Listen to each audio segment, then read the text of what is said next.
जीवित पुत्रिका व्रत यानी कि जितिया का व्रत रखेंगी और भगवान जीमूतवाहन की विधि विधान से पूजा करके व्रत करने का संकल्प लेंगी। हर साल आश्विन मास में कृष्ण पक्ष की सप्तमी वृद्धा अष्टमी तिथि में यह व्रत किया जाता है। इस व्रत में भगवान जीमूतवाहन की पूजा होती है और उनकी व्रत कथा का पाठ किया जाता है।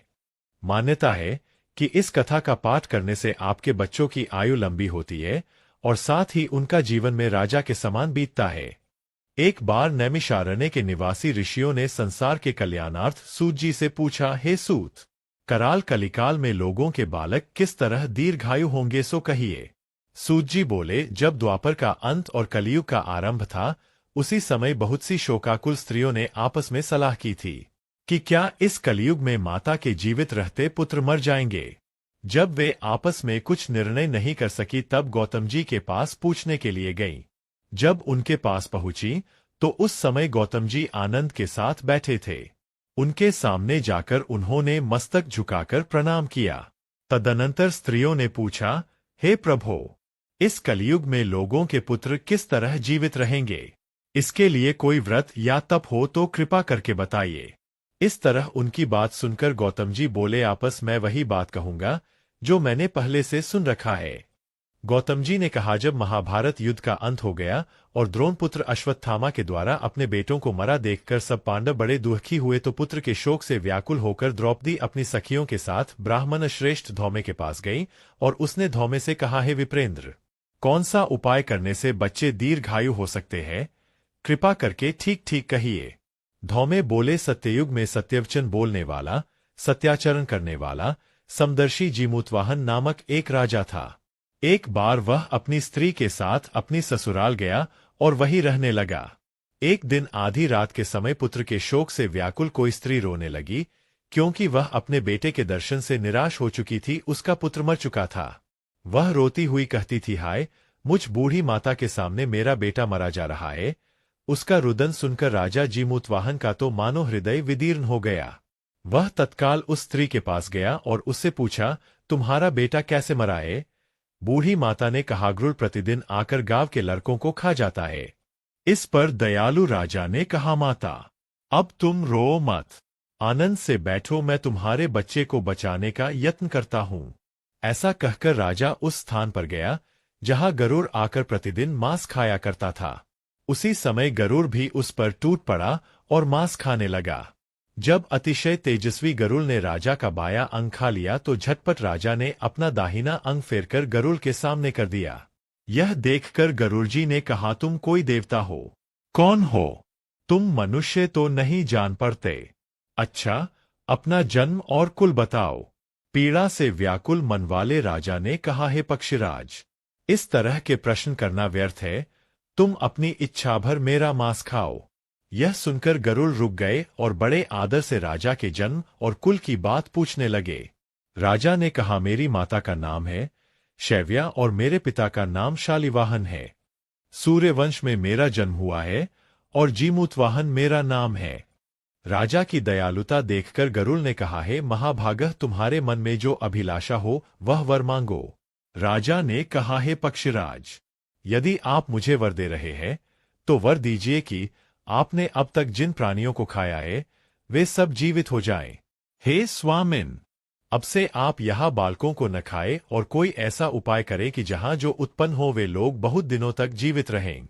धौम्य ने कहा कि पक्षीराज गरुड़ राजा को वरदान देकर स्वयं अमृत के लिए नागलोक चले।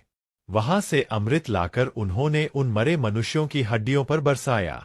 ऐसा करने से सब लोग जीवित हो गए जिनको कि पहले गरुड़ ने खाया था।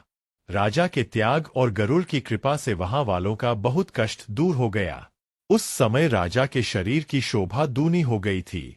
राजा की दयालुता देखकर गरुड़ ने फिर कहा, मैं संसार के कल्याणार्थ एक और वरदान दूंगा। आज आश्विन कृष्ण सप्तमी से रहित शुभ अष्टमी तिथि है। आज ही तुमने यहाँ की प्रजा को जीवन दान दिया है। हे वत्स, अब से यह दिन ब्रह्म भाव हो गया है। जो मूर्ति भेद से विविध नामों से विख्यात है, वही त्रैलोक्य से पूजित दुर्गा अमृत प्राप्त करने के अर्थ में जीवित पुत्रिका कहलाई है। सो इस तिथि को जो स्त्रियां उस जीवित पुत्रिका की और कुश की आकृति बनाकर तुम्हारी पूजा करेंगी तो दिनोंदिन उनका सौभाग्य बढ़ेगा और वंश की भी बढ़ती होती रहेगी। हे महाभाग, इस विषय में विचार करने की भी आवश्यकता नहीं है। हे राजन, सप्तमी से रहित और उद्यातिथि की अष्टमी को व्रत करे, यानी सप्तमी विद अष्टमी जिस दिन हो उस दिन व्रत न कर शुद्ध अष्टमी को व्रत करे और नवमी में पारण करे। यदि इस पर ध्यान न दिया गया तो फल नष्ट हो ही जाएगा और सौभाग्य तो अवश्य नष्ट हो जाएगा। जीमूतवाहन को इस तरह का वरदान देकर गरुड़ वैकुंठ धाम को चले गए और राजा भी अपनी पत्नी के साथ अपने नगर को वापस चले आए। धौम्य द्रौपदी से कहते हैं, इन्हें देवी, मैंने यह अतिशय दुर्लभ व्रत तुमको बताया है। इस व्रत को करने से बच्चे दीर्घायु होते हैं। हे देवी, तुम भी पूर्वोक्त विधि से यह व्रत और दुर्गाजी का पूजन करो तो तुम्हें अभिलषित फल प्राप्त होगा। मुनिराज धौम्य की बात सुनकर द्रौपदी के हृदय में एक प्रकार का कौतूहल उत्पन्न हुआ और पूर्वासिनी स्त्रियों को बुलाकर उनके साथ यह उत्तम व्रत किया। गौतम ने कहा, यह व्रत और इसके प्रभाव को किसी एक चिन्ह ने सुन लिया और अपनी सखी सियारिन को बतलाया। इसके बाद पीपल वृक्ष की शाखा पर बैठकर उस चिन्ह ने और उस वृक्ष के खोंते में बैठकर सियारिन ने भी व्रत किया। फिर वही चिन्हनी किसी उत्तम ब्राह्मण के मुंह से यह कथा सुनाई और पीपल के खोंते में बैठी हुई अपनी सखी को सुनाया। सियारिन ने आधी कथा सुनी थी कि उसे भूख लग गई और वह उसी समय शव से भरे श्मशान में पहुंची। वहां उसने इच्छा भर मांस का भोजन किया और चिन्हनी बिना कुछ खाए पिए रह गई और सबेरा हो गया। सबेरे वह गौशाले में गई और वहां गौ का दूध पिया। इस तरह नवमी को उसने पारण किया। कुछ दिनों बाद वे दोनों मर गईं और अयोध्या में किसी धनी व्यापारी के घर में जन्मी। संयोग से उन दोनों का जन्म एक ही घर में हुआ, जिसमें सियारिन ज्येष्ठ हुई और चिन्ह छोटी।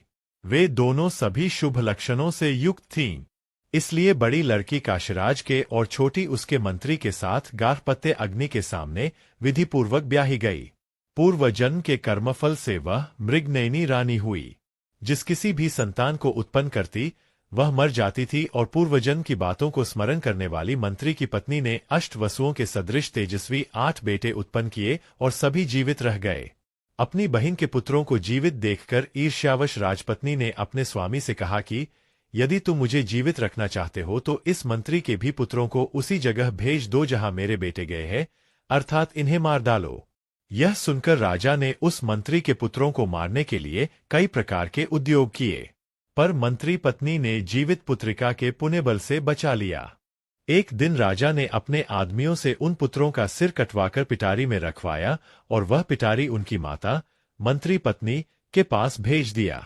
किंतु वे 8 सिर बेशकीमती जवाहरात हो गए और भले चंगे वे 8 लड़के अपनी माता के पास वापस चले गए। उनको जीवित देखकर राजपत्नी को बड़ा विस्मय हुआ। अंत में वह मंत्री की पत्नी के पास आई और उसने पूछा, बहन, तुमने कौन सा ऐसा पुण्य किया है जिससे बार बार मारे जाने पर भी तुम्हारे बेटे नहीं मरते? इस पर मंत्री की पत्नी ने कहा, पूर्व जन्म में अचिन्ह थी और तुम सियारिन। हमने और तुमने साथ साथ जीवित पुत्रिका का व्रत किया था। तुमने व्रत के नियमों का भली भांति पालन नहीं किया था और मैंने किया था। इसी दोष से हे बहन तुम्हारे बेटे नहीं जीते। ओ राजरानी, अब भी तुम उस जीवित पुत्रिका व्रत को करो तो तुम्हारे बेटे दीर्घायु होंगे। मैं तुमसे सच सच कह रही हूं। उसके कथनानुसार रानी ने व्रत किया, तभी से उसके कई बेटे सुंदर और दीर्घायु होकर बड़े बड़े राजा हुए। सूत जी कहते हैं कि सब प्रकार का आनंद देने वाला मैंने यह दिव्य व्रत बतलाया। स्त्रियां चिरंजीवी संतान चाहती हो तो विधि पूर्वक यह व्रत करें।